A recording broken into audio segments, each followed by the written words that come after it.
Bien, respecto a lo que estamos trabajando en ETAP, lo que estudiamos en la última clase tiene directa relación con el cálculo en ETAP de flujos de potencia bajo el estándar ANSI en este caso, ¿cierto? El estándar ANSI. Y como bien vimos nosotros en la última clase, lo que realizamos fue el estudio de cada uno de estos símbolos que están acá para determinar cada una de las corrientes de cortocircuito que nosotros queremos. Ahora yo no sé si ustedes están, digamos, totalmente asociados a qué es lo que calcula el estándar ANSI. Y es por eso que decidí hoy día tomar un pedazo de la clase para que recordemos eso. Para que recordemos eso.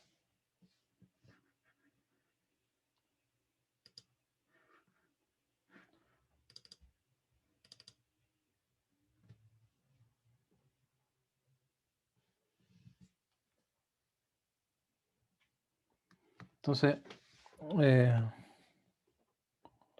vamos a decir aquí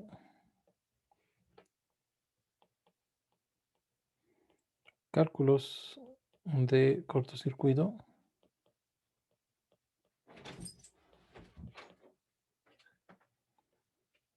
mediante el estándar ANSI. Un segundillo.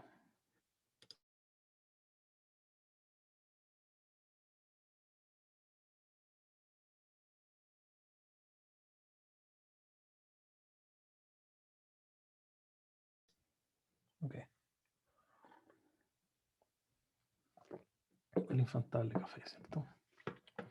Bien. Entonces, quiero que conversemos un poquitito de qué es lo que recuerdan ustedes del estándar ANSI. O qué es lo que nosotros calculamos cuando nosotros ahí ponemos máximo, cuando ponemos 4 ciclos y cuando ponemos 30 ciclos. En el etap me refiero. ¿Qué es lo que calculamos realmente o qué componente calculamos de cortocircuito?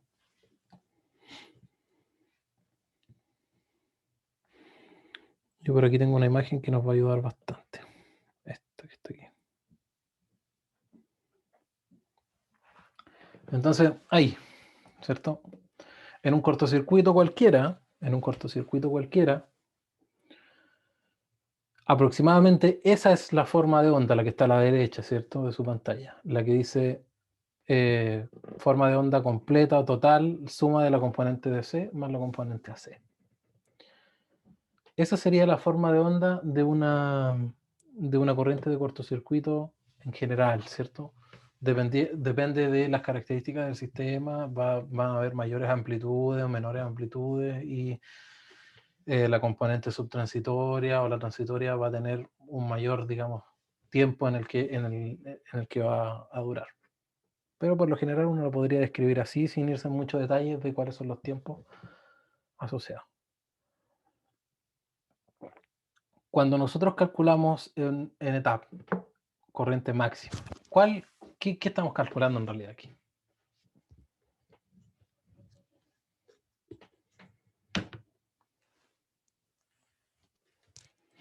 ¿Mm? Vamos, aquí necesito su apoyo, su opinión en realidad.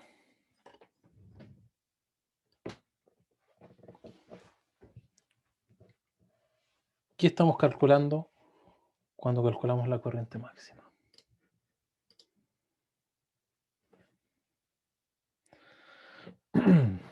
Marco dice la corriente máxima que se puede soportar. ¿Y cuál sería esa? ¿Cuál sería esa? ¿Sería esa? ¿Sería esa? ¿Sería esa? ¿Cuál de todas?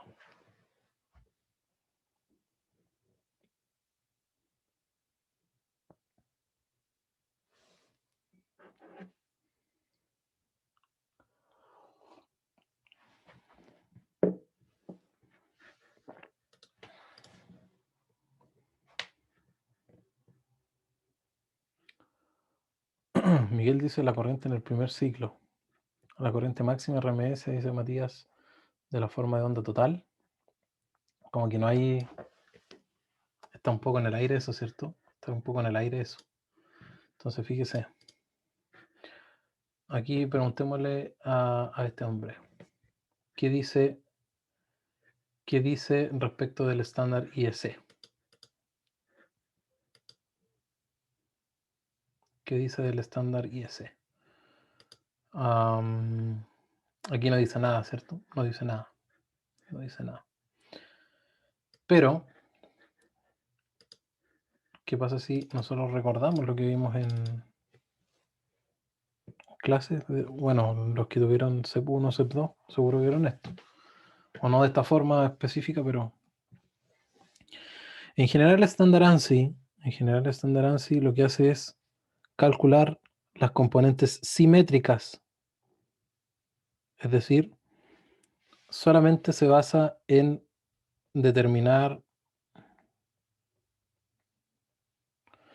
la corriente de cortocircuito simétrica. Vale decir, considera solamente la componente en corriente alterna. Pero lo que nosotros realmente necesitamos para poder especificar la corriente de ruptura de un interruptor de potencia es esa corriente máxima, ¿cierto? Es esa que está ahí. Particularmente necesitamos dos, en realidad. Particularmente necesitamos dos, y los voy a escribir acá. Nosotros necesitamos esa y max. Y necesitamos esta corriente que está aquí, que es una corriente RMS, ¿cierto? Lo voy a hacer así mejor. Y esta corriente que está aquí, que vamos a decir, y de estado estacionario. Esas son las dos corrientes que realmente nosotros necesitamos para poder especificar un interruptor. Una es para decir, mira, esta es la corriente que tiene que soportar sin que se destruya o que tenga daños el interruptor de potencia. Y la otra la asociamos a la corriente que tiene que ser capaz de abrir el interruptor. Tiene que ser capaz de abrir.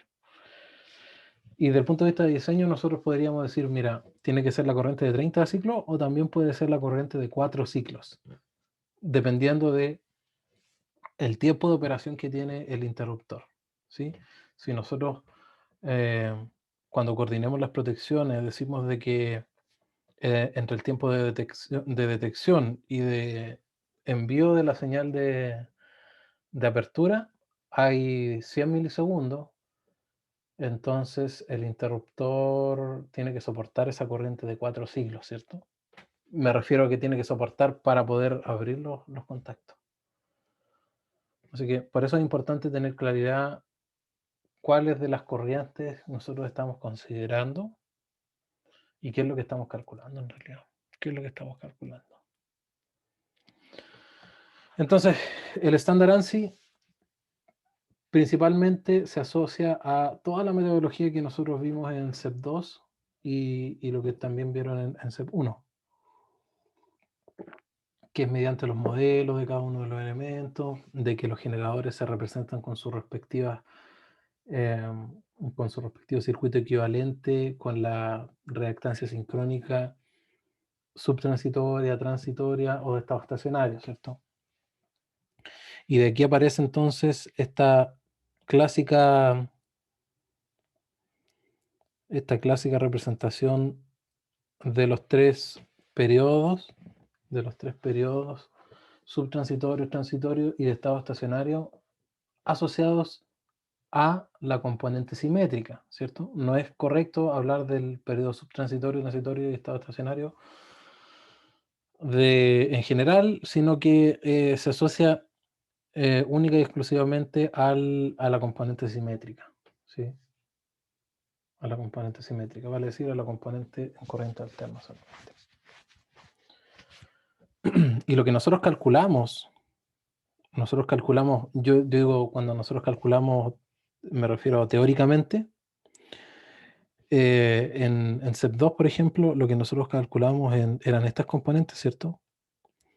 Vale decir, si en los generadores y en los motores nosotros utilizábamos el modelo subtransitorio, entonces lo que calculamos eran las corrientes subtransitorias, o la corriente máxima RMS subtransitoria. Si utilizábamos el modelo transitorio de los generadores y los motores, entonces calculábamos esa corriente de cortocircuito transitorio, ¿cierto? Que corresponde al valor máximo de este envolvente. Fíjese, chuta, hice pésimo el dibujo. Corresponde al valor máximo de este envolvente que está aquí, ¿no?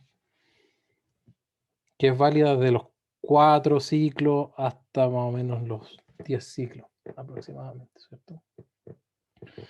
Y por último, cuando utilizamos los valores de estado estacionario de los modelos de generadores y motores, entonces utilizábamos esta componente que está aquí, ¿cierto? La componente de estado estacionario. Que básicamente son los mismos modelos o los mismos parámetros que nosotros utilizamos para flujo de potencia. La diferencia es que en flujo de potencia nosotros no incluíamos la impedancia interna de los generadores ni de los motores en la matriz Gauss, ¿sí? Ahí había una diferencia importante. Y ahora, si bien lo que nosotros calculábamos teóricamente era esto que está aquí, ¿cómo hacemos el símil para pasar desde estos valores que están acá, RMS, o si multiplicamos por raíz de 2, valor máximo, a estos valores que están acá arriba, que son de corrientes máximas momentáneas totales, digamos, que consideran el valor de C y el valor AC? ¿Cómo lo hacemos?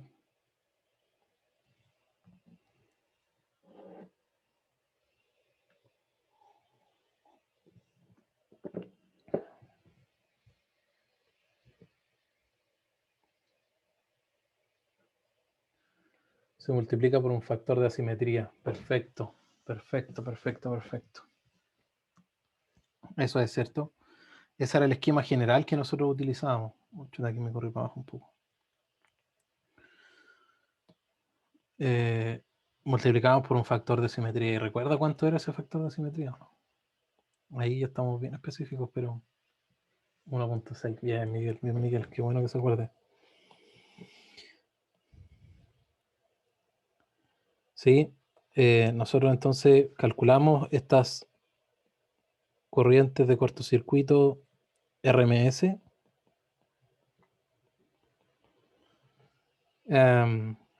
Si queremos, ¿cierto? Subtransitorio, transitorio y de estado estacionario. Si queremos los valores instantáneos, lo que tenemos que hacer es multiplicar por raíz de 2, ¿cierto? Y si lo que queremos son, los valores asimétricos, ¿sí? Vale decir AC más DC. Entonces simplemente el estándar ANSI dice, mira, no se complique la vida, multiplique por un factor de asimetría que es 1.6. ¿Ok? Ese es el procedimiento general en el que se basa el estándar IS, perdón, ANSI. Eso es. Y con eso llegamos nosotros a las componentes de corriente máxima y estado estacionario de 4 ciclos, pero considerando ahora el aporte de la corriente DC también. ¿Ya? Un poco para refrescar la memoria. Yo sé que esto se olvida normalmente, pero es requete contra importante. Y así, dependiendo de los estudios que se hagan, yo les recomiendo leer la norma. Les recomiendo leer la norma de calidad y seguridad de suministro, particularmente en uno de los anexos, no me acuerdo, el anexo número 6 parece que, ya no sé cuál es el anexo en la última versión, pero hay un anexo que se llama cálculo de corriente de cortocircuito, donde especifica particularmente cuáles son 7 componentes o 7 valores numéricos que tú tienes que especificar como corriente de cortocircuito, ¿ya? La corriente térmica, está la corriente momentánea, está la corriente de estado estacionario, hay varias, ¿cierto? Pero yo les recomiendo que lo lean.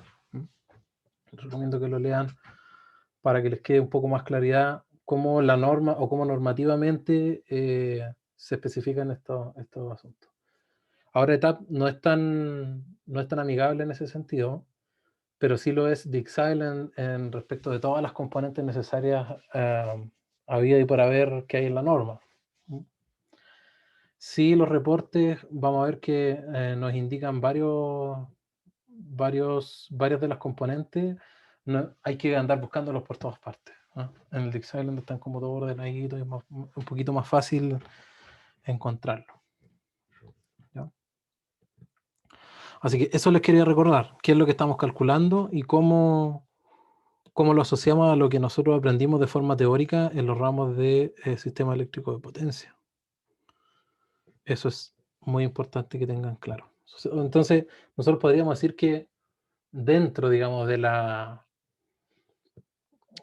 metodología de cálculo de ETAP está exactamente lo mismo que hicimos nosotros, ¿cierto? Lo mismo que hicimos nosotros en SEP2. Y finalmente, para expulsar los valores finales, multiplicar por un factor de simetría para tener los valores reales que nosotros queremos en un estudio de cortocircuito. Bien.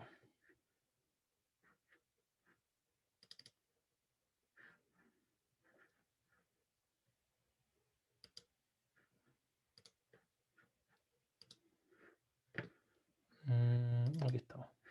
Bien. Dicho eso, entonces, recordemos que aquí aparece medio ciclo, pero no dice si es simétrica o asimétrica, ¿sí? 1.54 ciclos y los 30 ciclos. ¿Ok? Y nosotros corrimos estos cortocircuitos y lo que vimos es que cuando nosotros hacemos un cortocircuito en una barra en específico, ¿dónde está?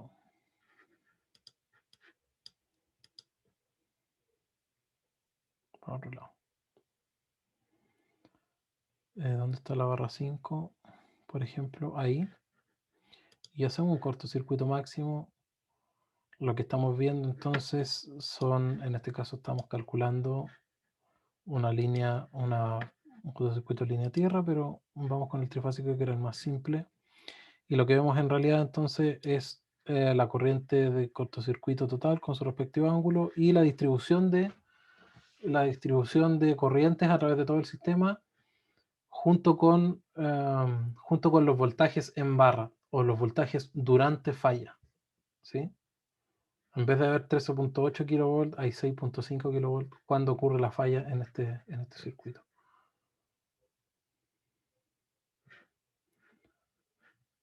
¿Sí? ¿Alguien tenía una consulta por ahí? ¿Lo escuché o no?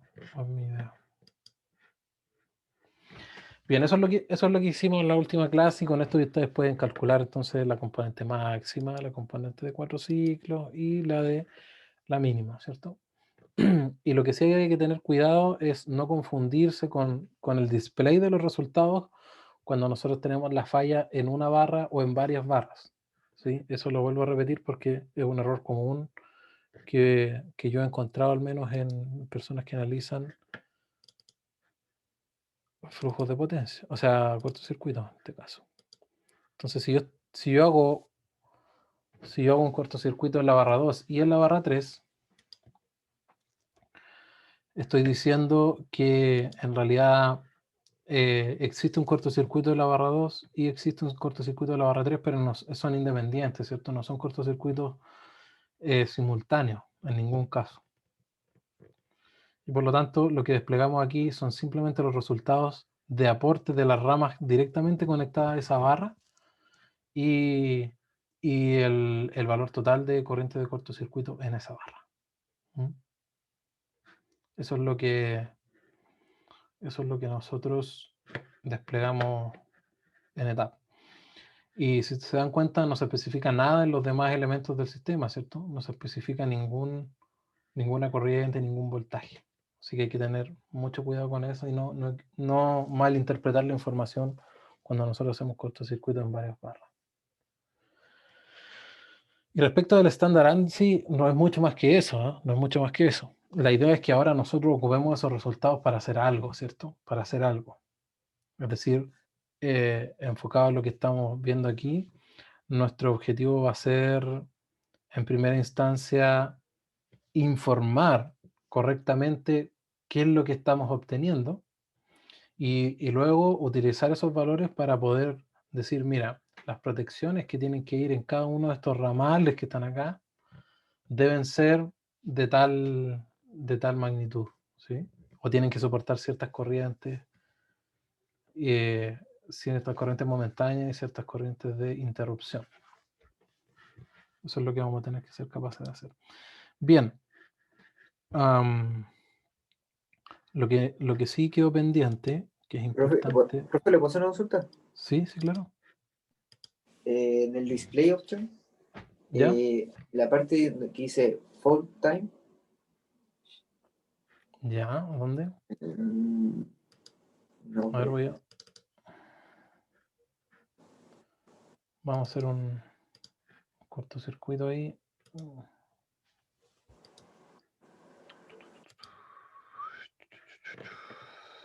¿Dónde dice fault sí, time? no, ahí el resultado. Ahí, profe, ¿me podría explicar cuál es la diferencia si Fault time. pongo eso? Sí, eso. ¿Ya? La diferencia se pone en cualquiera de estos 3 tipos de fallas. 4 tipos de fallas. Sí, ¿Eso? Mire. Entonces, lo que nosotros hacemos acá, estamos diciendo, quiero un cortocircuito, una falla en la barra 1. ¿Ok? Y cuando yo digo acá, quiero la componente máxima de la falla en la barra que yo dije arriba. Pero todavía no he dicho qué tipo de falla quiero. Entonces, aquí usted selecciona el tipo de falla. Una falla trifásica, una falla monofásica, una falla bifásica o una falla bifásica tierra. Son las 4 fallas estándar, digamos, que se podrían tener. Y para cada una de estas 3 que son asimétricas, usted puede ver el voltaje en la barra A y 3 veces la corriente de secuencia 0. Puede ver las componentes de secuencia de cada una de las corrientes y de los voltajes, es decir, va a ver la componente de secuencia positiva, negativa y 0. O puede ver los voltajes de fase, es decir, qué es lo que pasa en la fase A, fase B, fase C. Porque usted sabe de que cuando tenemos cortocircuitos asimétricos, entonces lo que pasa en cada una de las fases es diferente. No así en el cortocircuito trifásico, donde lo que pasa en la fase A pasa lo mismo en la fase B y en la fase C, solamente que desfasado 120 grados. Entonces, por eso aquí el cortocircuito trifásico es bien simple y me dice, mira, le voy a mostrar lo que pasa en la fase A, porque usted sabe ya que por simetría, digamos, de esa falla, lo que pasa en la fase B y la fase C es lo mismo. Entonces, si nosotros hacemos un cortocircuito línea a línea, por ejemplo, y ponemos OK, lo que estamos viendo aquí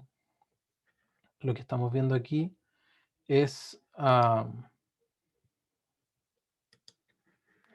¿qué pasa aquí? No quiere moverse esta cosa. Ahí sí.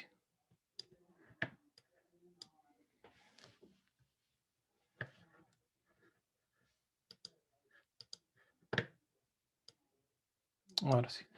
Bien. Lo que estamos viendo aquí es lo que estamos viendo es la magnitud del voltaje de la fase A, ¿sí? Porque está en kilovolt, la magnitud del voltaje en la fase A, cuando ahí hay una falla, ¿cuál especificamos? Bifásica, ¿sí? Entonces fíjese que esos resultados no me dicen mucho, ¿eh? No me dicen mucho. 0 kiloamperes, yo diría, chuta, aquí no hay ninguna falla, ¿sí? Por aquí me avisa un poco más, me dice, mira, aquí hay 19.89 kilovolts, siendo que la barra es de 34.5, ok, parece que algo pasa, pero es como raro que aquí aparezca 0 kiloamperes. Entonces yo le recomiendo siempre usted vea los valores de fase o los valores de secuencia. Normalmente es más común o es más fácil de comprender los valores de fase, ¿sí? Si usted ve los valores de fase, entonces parece que ahí sí tiene un poquito más de sentido. Aquí nos están diciendo, mira, si tú haces una falla bifásica, que por convención simplemente siempre se hace entre la fase B y la fase C, es una cuestión que viene desde la teoría, ¿cierto? Da lo mismo si yo lo hago entre la fase A y la fase B o entre la A y la C, los resultados van a ser los mismos, pero por convención se hace la fase B y la fase C. Entonces, en realidad, sí hay una falla de 18.34 kiloamperes de magnitud en la fase B y fase C, y los voltajes de falla son esos que están ahí, ¿cierto? 9.95 kilovolt, 9.95 kilovolt en esa barra que está ahí. Así que aquí hay hartos conceptos que hay que recordar y hay que tener bien fresco, que son, uno, cortocircuitos simétricos, cómo son los voltajes, cómo son las corrientes; cortocircuitos asimétricos, cómo son los voltajes y cómo son las corrientes. Y por eso es importante también recordar de que todo esto viene del trabajo de las redes de secuencia de cada uno de los elementos, y por lo tanto el estudio de cómo son las corrientes de secuencia, ¿sí? Es decir, la corriente de secuencia positiva, la corriente de secuencia negativa y la corriente de secuencia cero. Que finalmente lo que nosotros hacemos matemáticamente, y aquí está incluido, digamos, por detrás, digamos, de TAP, es el traspaso a través de la matriz de Fortescue inversa para pasarlo a fases ABC.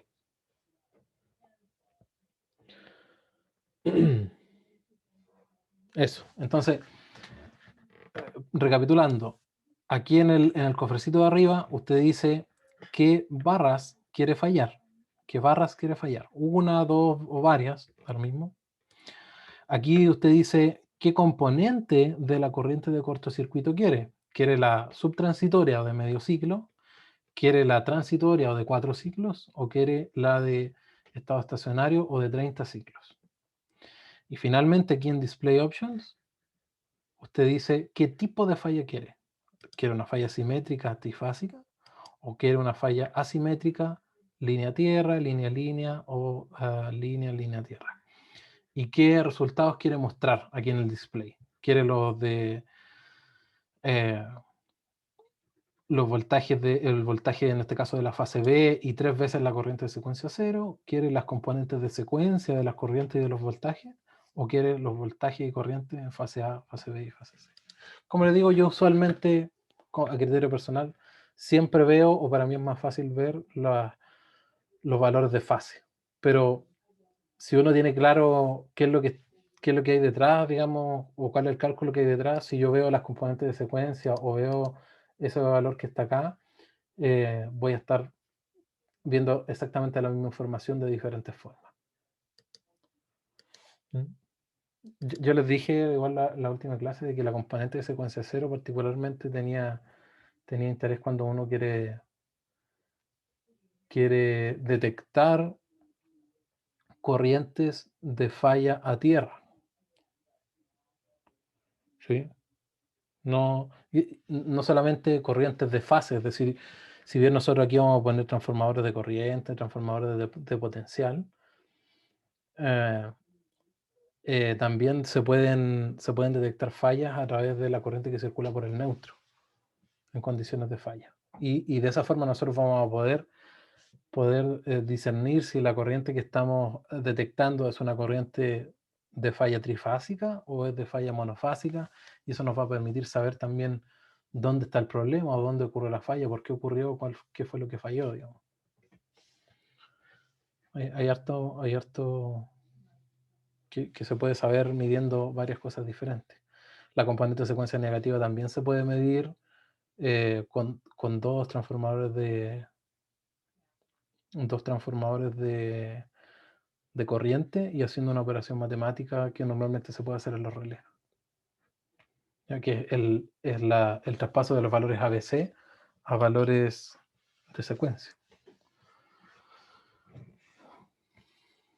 Bien, pero todo eso no lo podemos programar aquí, así que no tiene sentido que hablemos tanto de protección y de método de detección de fallas, si más bien no podemos programar nada acá. O bien, ¿queda claro entonces los tres cosas que nosotros definimos acá para poder establecer las corrientes de cortocircuito?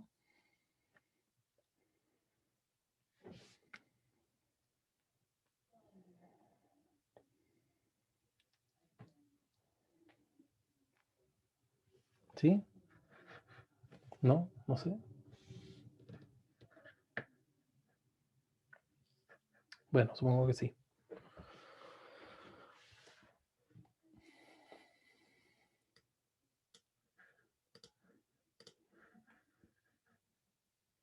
Bien.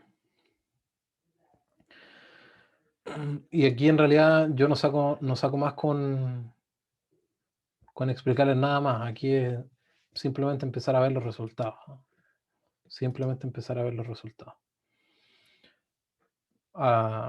Y eso lo pueden hacer por su cuenta. Aquí no de nuevo repito lo que he dicho como 20.000 veces, no les estoy enseñando nada nuevo respecto al sistema de potencia, sino que les estoy enseñando cómo aplicar o cómo ETAP toma todo lo que nosotros hemos hecho o que ustedes han hecho en realidad en los estudios de distribución, de sistema de potencia 1 y 2, protección, etc. Lo que sí es interesante de ver es qué es lo que pasa en el reporte. ¿Ya? En el reporte usualmente está absolutamente toda la información necesaria para un estudio de cortocircuito. Entonces, fíjense lo que estoy haciendo. Hice una falla en la barra 1, ¿cierto? Aquí en el cofrecito dije barra 1. Estoy viendo la componente de cortocircuito máxima y estoy haciendo una falla trifásica, que es la que anoté yo acá. Y lo que vamos a hacer aquí es, nos vamos a ir al Report Manager y vamos a decirle, mira, quiero un reporte completo. Ok.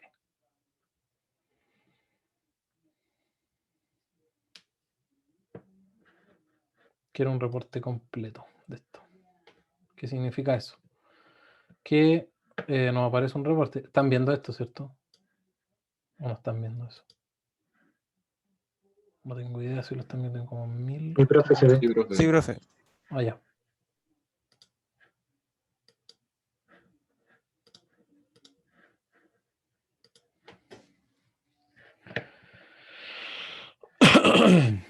Ya. ¿Qué es lo que dice entonces el reporte? Entendamos lo que dice el reporte. De nuevo, aquí hay harta información que está un poco escondida en el display de tab. Al principio siempre las condiciones en las que se establecieron el estudio que estamos viendo, ¿cierto? ¿Qué dice acá? Dice, mira, usted está haciendo un estudio de cortocircuito o análisis de cortocircuito. En el estándar ANSI, ¿sí? Está haciendo o está mostrando las corrientes trifásicas, monofásicas, bifásica tierra para medio ciclo. Es decir, no importa que nosotros hayamos puesto arriba trifásico, antes habíamos puesto trifásico, igualmente el reporte tira los 3 tipos de falla. No así los 3 periodos del cortocircuito, ¿cierto? Simplemente lo hace para el que nosotros seleccionamos. Bien, eso es lo que está diciendo. Aquí están todas las condiciones. Aquí un poco como que me voy a ir saltando esto. Porque es exactamente lo mismo o los mismos ajustes que están en el cofrecito arriba, que son todos esos ajustes respecto de cómo considero las impedancias de los transformadores, considero la tolerancia o no, los ajustes, cosas bien, bien particulares de los datos que nosotros le ingresamos a cada uno de los elementos. Y aquí están entonces todos los datos nominales de las barras, ¿cierto? ¿Cuáles son las barras? ¿De qué tipo son cada una? ¿Cuáles son los valores nominales? Es decir, todo lo que ustedes podrían pensar de que es necesario para poder hacer este estudio de cortocircuito. ¿Ya? Los datos, aquí puros datos.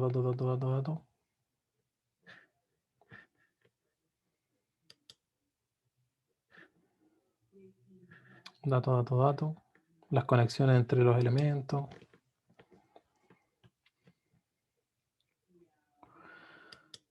La definición de la red externa. Datos. Y por aquí sí empieza a tener un poquito más de sentido. Y aquí dice, mira, Short Circuit Report. Falla de la barra 1. ¿Qué es lo que dice? El voltaje prefalla estamos considerando que es un 100%. Eso también lo especificamos nosotros como voltaje prefalla. 100%. ¿Qué pasa entonces con los resultados que nos muestran aquí? Nos dicen, mira, de acuerdo a lo que tú dijiste, la corriente simétrica RMS, entonces, de nuevo, recordemos lo que vimos en la pizarra, ¿cierto? Lo que nosotros estamos calculando aquí o lo que nosotros estamos mostrando como resultado de TAP es la corriente simétrica, no la corriente asimétrica. Es decir, es el valor máximo de la componente subtransitoria, ¿sí? Porque la de medio ciclo es simétrica, es decir, no está multiplicada por el factor 1.6. No está multiplicado por el factor 1.6. Después cuando veamos protecciones, ustedes se van a dar cuenta que hay una forma bien fácil de pasar del valor simétrico al valor asimétrico. Pero uno tiene que tener las protecciones para eso. Ya, 21.155 kiloamperes. Y estos son los resultados que hay en el resto de los elementos, ¿cierto? En el resto de los elementos. ¿Ya? Particularmente lo que nos interesa a nosotros es lo que hay en la barra 1. Y aquí lo que aparece es la contribución de cada uno de los ramales que hay en el sistema, ¿cierto? Desde la barra 2 a la barra 1 y algo, desde la barra 3 a la barra 1 y algo, desde la 4 a la 1 y algo, y así. ¿Y qué es lo que aparece acá? Son los resultados para la línea, o sea, para la falla línea tierra o la falla monofásica. Entonces, si ustedes se fijan, aquí están los voltajes de fase en porcentaje respecto del voltaje nominal. Y fíjense, para que no se sorprendan, 128.20%, o sea, el voltaje durante esa falla en la fase B y en la fase C es mayor al voltaje nominal. Aquí se nota que la falla fue en la fase A, ¿sí? Cuando se calculó el cortocircuito monofásico. ¿Por qué? Porque el voltaje en la fase A es cero, ¿cierto? Es decir, nosotros tomamos la fase A, la tiramos a tierra, pero el voltaje en la fase B y el voltaje en la fase C son mayores al nominal, así que ojo con eso. No necesariamente todos los voltajes van a ser menores. Y la corriente de cortocircuito es la corriente en la fase A, ¿cierto? Que se corresponde en este caso, en el caso particular de la corriente de cortocircuito monofásico, con 3 veces la corriente de secuencia 0. Por eso aparece ahí 3 y sub 0 y es solo el mismo número. Y lo que especifica aquí es la impedancia de secuencia positiva y la impedancia de secuencia 0 del equivalente de Thevenin. ¿Sí? Todo esto yo creo que les va a sonar muy, muy, muy familiar para los que estudiaron y aprendieron cortocircuitos, ¿cierto? Recuerden que nosotros de cada una de las redes de secuencia tenemos que sacar el equivalente de Thevenin, visto desde el punto de falla, y ahí había un R y un X, ¿cierto? Y aquí no aparece la red de secuencia negativa, pero se asume, digamos, que es igual a la de secuencia positiva. Así que aquí hay harta información. ¿Qué es lo que aparece acá? Un resumen de los tres tipos de cortocircuito. El trifásico, monofásico, bifásico y bifásico a tierra. Y ustedes pueden ver la magnitud entonces aquí de las corrientes, que es lo que a nosotros realmente nos interesa. Y aquí importante el puntito abajo. Todas las corrientes de falla son simétricas momentáneas de medio ciclo. Y los valores son RMS en kiloamperes. Son simétricas, por lo tanto, de nuevo, la componente AC nomás es lo que estamos viendo nosotros ahí. Es la componente AC. No tiene incluido la componente DC.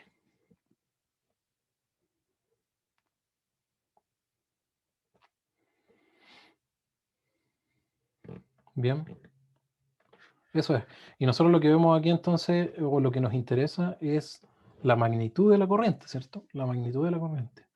Y como pueden ver acá, este es un circuito principalmente inductivo, por lo tanto, si no me equivoco, en todos los casos la corriente trifásica es más grande que las demás. Yo les dije que bajo la única condición en la que uno pudiese tener una corriente asimétrica más grande que la corriente simétrica es cuando el equivalente Thevenin es capacitivo. pero es bien raro encontrar un equivalente Thevenin capacitivo en un sistema de potencia. Así que por lo general, la corriente de falla trifásica es mayor. Por eso es tan importante y tan general y siempre se calcula, ¿no? Porque la práctica indica aquello. Bien, ¿qué nos dice el siguiente?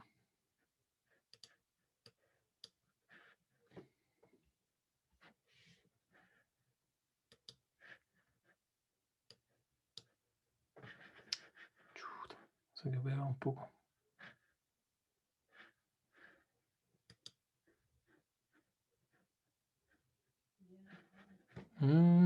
No quiere hacer nada.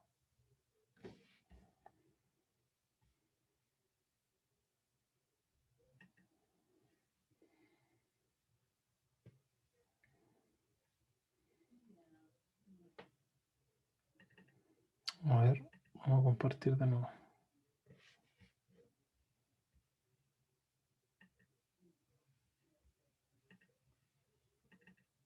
Ahí sí.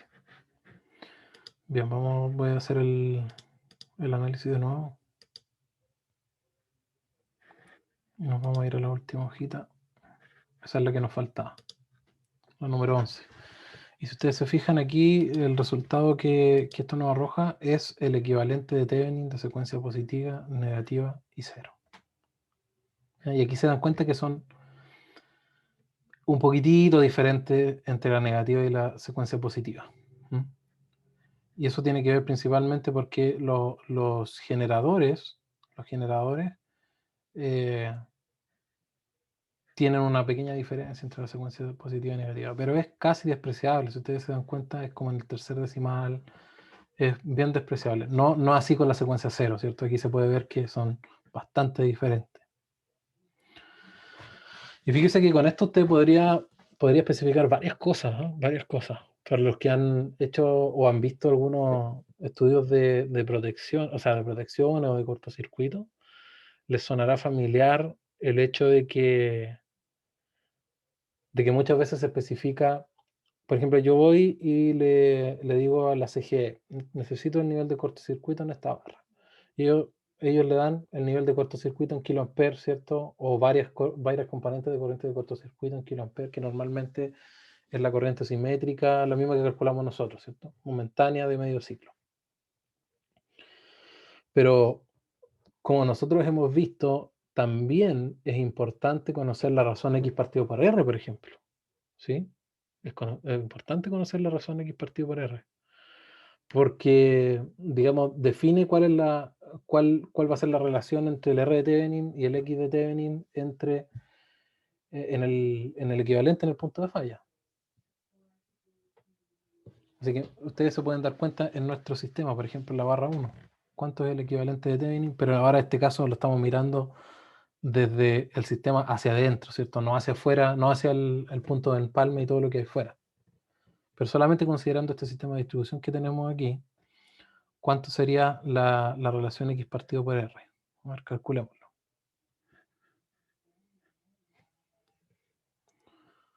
A ver la calculadora, ¿dónde está?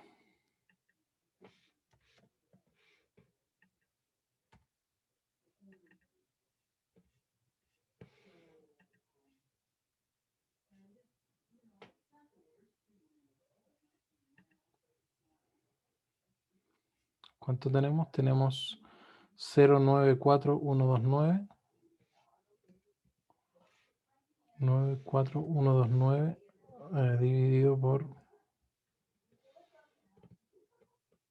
dividido 0.02269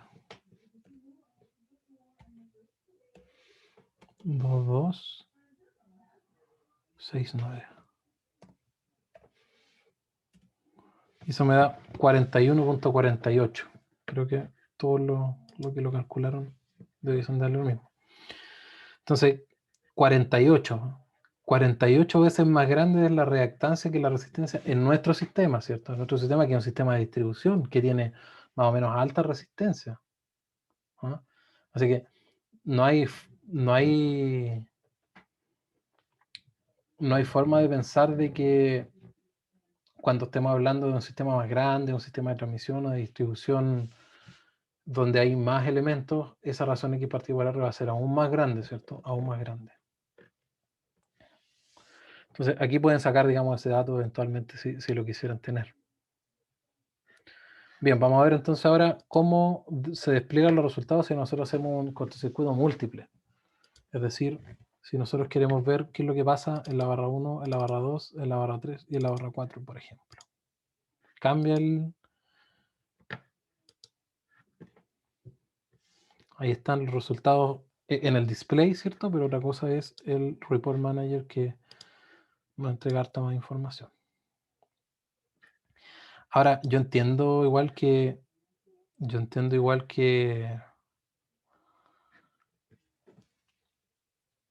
toda la información, o mucha de la información que está en el reporte es casi pura chaya, ¿cierto? Como decirlo de alguna forma bien chilenística, es pura chaya, ¿no? Porque son los parámetros de entrada y qué sé yo, y eventualmente sí eso es importante cuando uno quiere irse al detalle de cómo fue hecho ese análisis, ¿cierto? Y cuáles son los datos que se consideraron en cada uno. Pero del punto de vista de resultados, lo que realmente importa es lo que aparece como desde la página 9 para adelante, ¿cierto? Básicamente eso. Se fija, los mismos resultados que teníamos delante para la barra 1. Ahora, la misma tablita, pero ahora para la barra 2. La misma tablita ahora, pero para la barra 3. ¿Sí? Y luego los resultados, bueno, hasta la barra 4 dijimos que íbamos a hacer. Y luego el resumen, qué es lo que pasa en cada una de las barras, la magnitud de corriente para cada una de las fallas, tipos de fallas que nosotros hicimos.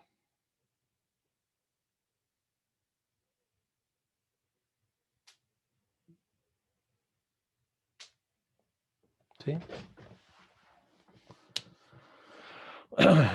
Así que esto ya nos da un scope más o menos importante de qué es lo que estamos calculando y cómo estamos obteniendo los resultados. Así que tanto ustedes lo hagan desde el display directamente para sacar los datos o lo hacen a través del reporte, es muy importante que ustedes especifiquen qué es la corriente de cortocircuito que están calculando, ¿ya? Es decir, esta cosita que está abajo, que puede parecer miserable, requiere importante especificar. Es muy importante. Ustedes no pueden decir la falla es de 21 kilos amperes. Listo, estamos para la casa. No, ¿cierto? Usted tiene que decir la corriente de cortocircuito trifásico de medio ciclo simétrica es de 21.15 kiloamperes. ¿Sí? Eso dice mucho más, eso dice mucho más. ¿Ah? Y de hecho, es tan importante especificar eso de forma detallada que si uno no lo hace bien, entonces puede tener unos terribles problemas, terribles problemas. Bien, y de esta forma ustedes pueden comparar entonces cómo son las corrientes en una fase respecto de otra, etcétera. Y si se dan cuenta, prácticamente en todos los casos la corriente trifásica es la más grande en magnitud. Y es la que normalmente uno utiliza para poder especificar las protecciones. Es lo que uno normalmente utiliza. Ahora, en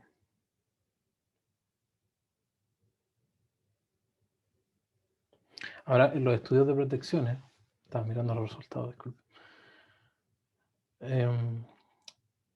Ahora en los estudios de protecciones uno siempre tiene que calcular los 4 tipos de fallas. Siempre, siempre, siempre, siempre, siempre. ¿Okay? No importa si usted lo que va a ocupar es la de cortocircuito trifásica. No importa. Lo que usted tiene que asegurar es que siempre tiene que calcular las 4 y decir, mira, vamos a utilizar la trifásica porque es la más grande. Y estos resultados lo demuestran. ¿Mm? Eso es relevantísimo. Y el resto es lo mismo ahora con las componentes de secuencia, ¿cierto? Las componentes de secuencia de la impedancia de Thevenin. Y eso del análisis ANSI, Y aquí paro, digamos, y me quedo tranquilo porque, bueno, no hay nada, ningún... Normalmente este sistema de alerta me va a decir si hay una alerta cuando sobrepaso la capacidad de un interruptor, por ejemplo.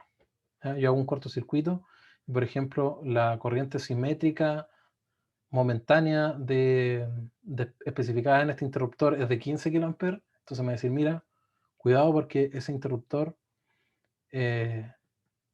tiene asociado una corriente momentánea nominal menor a la que al cortocircuito que está circulando ahí. Y por lo tanto estaría en una condición, digamos, no deseable. Bien. ¿Duda o consulta respecto de esto?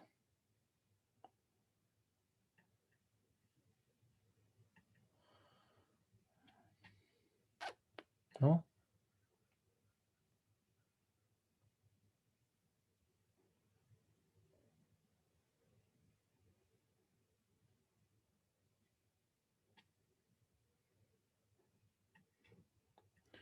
Bien, vamos al siguiente.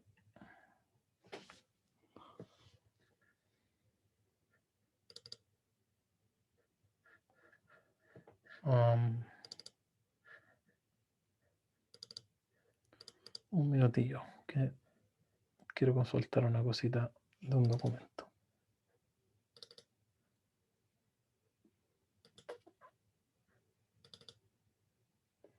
Aquí estamos. Okay. Bien, yo siempre tengo una pauta para mí, digamos, para que no se me pase ninguno de los detalles. Y si lo vimos. Y ok, ahora nos vamos directamente entonces al análisis IEC. Ok, que no les quepa duda de todo lo que hemos hecho. Es tan simple como repetir lo mismo que hicimos en SEP 2, pero ahora con la ayuda de un software, ¿cierto? Ya no hay que usar MATLAB para calcular todas las cuestiones y todos los cambios que queramos hacer ya están preestablecidos en etapa. Así que eso es bastante más fácil. Ahora, ¿qué es lo que nos convoca en esta segunda parte? Es el estándar IS. El estándar IS. Entonces ustedes van a ir entonces al cofrecito y simplemente van a cambiar el estándar por el estándar IS. En vez de ANSI, IS. Y aquí un poco como que se nos empieza a mover el piso porque ninguno de las metodologías de cálculo que nosotros vimos son aplicables directamente al estándar IS. Y el estándar IS es bastante diferente. Bastante diferente en cuanto a la metodología de cálculo. ¿Okay?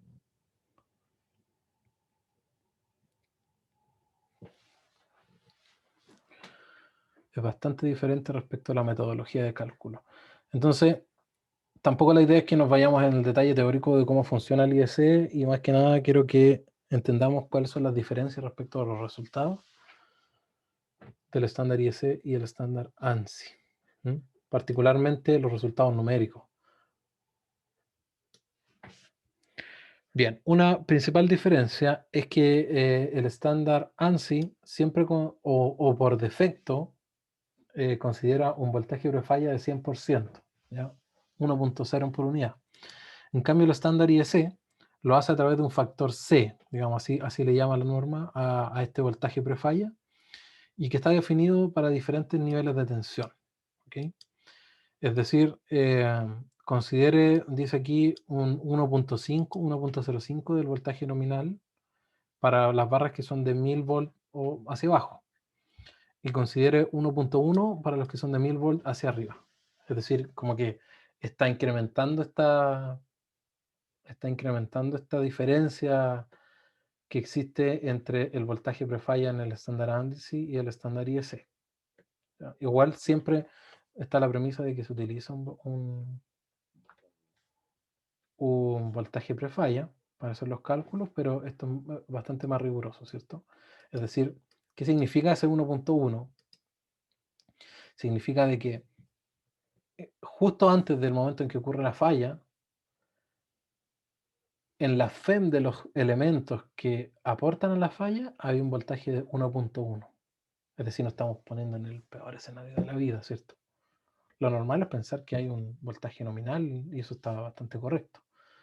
Ahora, claro, eventualmente, debido a algunas condiciones operacionales, puede ser que esos voltajes cambien respecto del voltaje nominal y eventualmente justo cuando ocurra la falla, en algunas FEM había más que el voltaje nominal.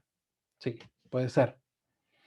Pero estoy siendo más riguroso, digamos, estoy siendo bastante más conservativo al tomar estos factores que están acá. O también me puedo ir, digamos, a la condición máxima y pensar que no importa el nivel de tensión, siempre va a ser 1.1 el valor prefalla. O si me voy a la condición mínima definida por norma, entonces tengo esos factores prefalla. ¿Okay? En la norma chilena, de hecho, se toma en base al estándar IEC para el cálculo de corriente de cortocircuito, y particularmente especifica de que el factor C o el voltaje prefalla tiene que ser de 1.1. ¿Okay? 1.1. Así que estamos correctos con aquello. Bien. Y en términos de lo que vamos a calcular es exactamente lo mismo. Exactamente lo mismo. Hagamos una falla en la barra 1. Ponemos OK. Y si ustedes se dan cuenta, cambió un poquitito el panel de la derecha, ¿cierto? Cambió el panel. Ahora nos dice estándar IEC y nos aparece aquí un rayito que parece que es el que vamos a utilizar para hacer la falla. Nos aparece acá, un cortocircuito trifásico y por aquí aparece otro que tiene que ver con los paneles que nosotros nunca vamos a ocupar en este caso porque no tenemos ninguno de ese tipo de elementos, ¿cierto? Ni paneles monofásicos, ni UPS, ni sistemas monofásicos en general. Tenemos un sistema trifásico. Por lo tanto, si corremos uno de esos cortocircuitos, no vamos a tener ningún resultado. Pero sí con este que está acá, ¿cierto? Y recuerden ese numerito, 60.909. Ustedes buscan norma chilena eléctrica de seguridad y calidad de suministro, corriente de cortocircuito, y ahí entre paréntesis va a decir IEC 60.909. ¿Ya? Ese es el estándar en el cual se toma y es el estándar que utiliza ETAP también para hacer los cálculos bajo la norma IEC. Bien.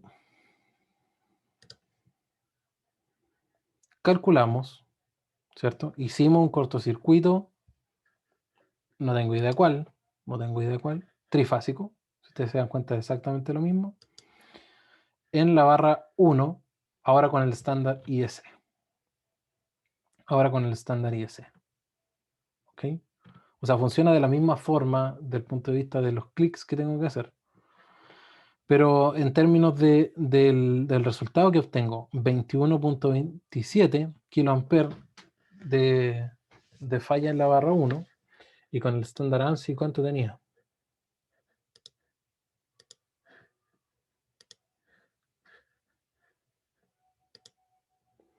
21.15.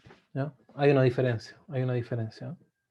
No es muy notoria en esta falla, pero en las otras se puede notar más. De hecho, veamos, ¿qué es lo que pasa si hago una falla en la barra 2?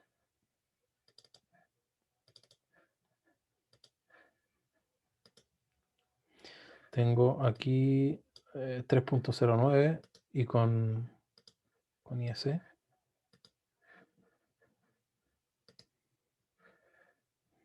$3.35. No es mucha la diferencia.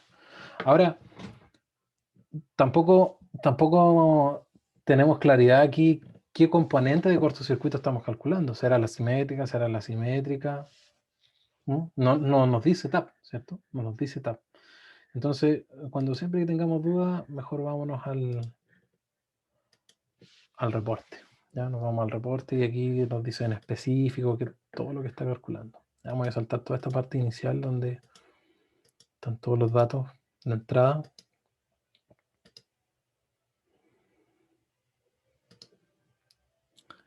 Y por aquí llegamos acá estamos.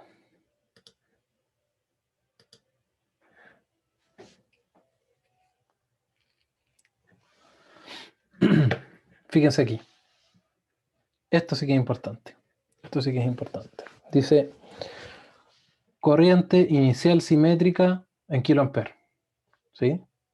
Corriente simétrica inicial en kiloamperes. Aquí estamos en la barra 2, ¿cierto? En la barra de 13.8, no en la barra 1, que es la de 34.5. Va factor C, ¿sí? Factor C es ese que está ahí. Y fíjese lo que está especificando. Está especificando una corriente inicial simétrica, la misma que el otro, ¿sí? Es la misma que el otro, es la misma que otra. Pero en la metodología es un poquitito diferente. ¿Qué especifica acá? El valor peak de corriente. El valor peak de corriente. ¿Ya? Que, a ver si lo puedo mostrar un poquitito. 3.354.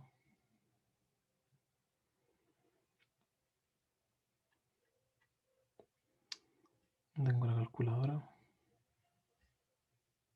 Por aquí. 3.354. Ustedes no están viendo esto, pero no importa. Por raíz de 2. ¿Cuánto es raíz de 2? 1.14, ¿cierto?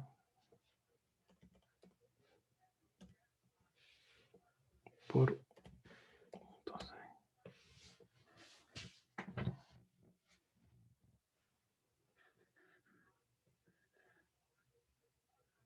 ¿Cuánto es raíz de 2?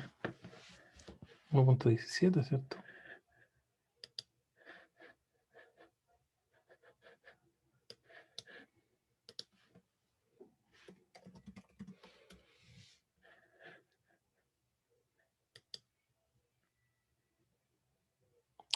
1.41. Que eso tiene más sentido.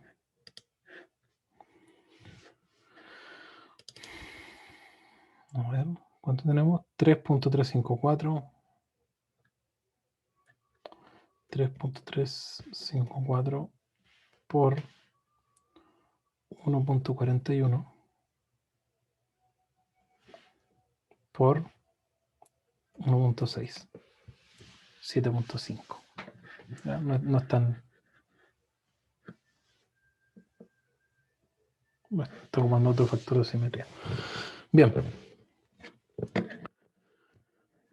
Bien, la corriente peak, ¿qué es lo que hace referencia a la corriente peak? Al valor máximo que tiene la corriente asimétrica. Asimétrica. ¿Okay? Asimétrica. Breaking current hace referencia a la corriente simétrica de interrupción. ¿Ya? Corriente simétrica de interrupción, que es equivalente a la corriente de estado estacionario. Y la corriente de estado estacionario RMS es lo mismo, ¿cierto? Es lo mismo, solamente que es asimétrica. Estos dos deberían ser igual, digamos, si la componente de C bajó a cero, ¿no? Bajó a cero. Si ustedes se fijan, estas dos son siempre iguales. ¿Ya? Son siempre iguales. Es porque la componente de C no dura más de 4 ciclos. No dura más de 4 ciclos. Y eso lo vamos a corroborar con unos resultados acá.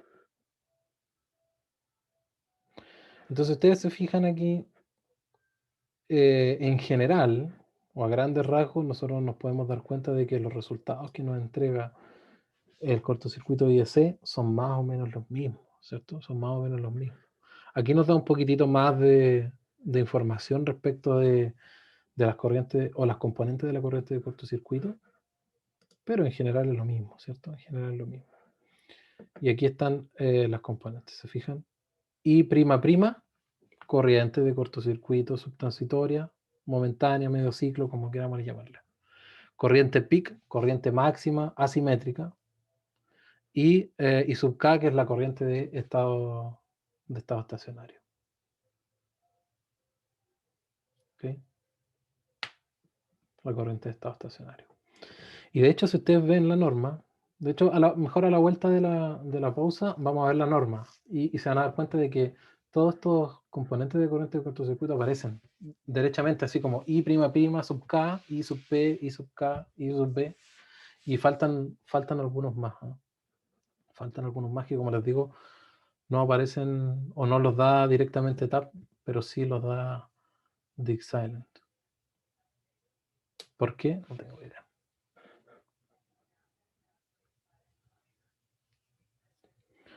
Bien, dejémoslo aquí entonces. A la vuelta vamos a volver, vamos a ver, comparar esto con la norma y vamos a ver también el cortocircuito el cortocircuito transitorio. Es decir, nosotros podemos ver aquí en el análisis IEC cómo son las componentes de cortocircuito en el tiempo. ¿Ya? Eso es bien, bien encachado de ver. Así que, bien, 15 minutos y volvemos al otro link.